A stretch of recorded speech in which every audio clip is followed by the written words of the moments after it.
قربانی کا جانور کیسا ہونا چاہیے؟ ایسا جانور جس کے کان سرے سے موجود ہی نہ ہو تو اس کی قربانی بھی درست نہیں ہے۔ کوئی ایسا جانور جس کی آنکھ کی بینائی بالکل ختم ہو چکی ہو تو اس کی قربانی بھی درست نہیں ہے۔ ایسا جانور جس کا ایک پاؤں بالکل زمین پر ٹک کر چلنے کے قابل نہ ہو تو اس کی قربانی بھی درست نہیں ہے۔ یا ایسا جانور جس کے سر کے اوپر سینگ ایسے ہوں کہ وہ ٹوٹ چکے ہوں اور اس سے سر کا گودا نظر آ رہا ہو تو اس کی قربانی بھی درست نہیں ہے۔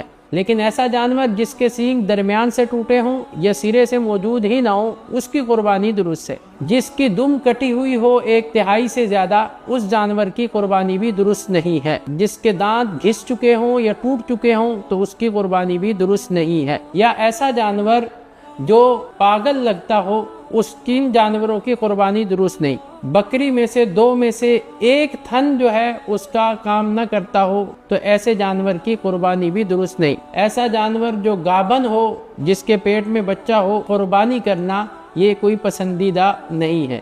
ایسا جانور جو نر اور مادہ دونوں خصوصیات رکھتا ہو اس کی بھی قربانی درست نہیں ہے۔ جانور کی قربانی کے لیے ایسے جانور کا انتخاب کرنا چاہیے جو ان عیوب سے پاک ہو۔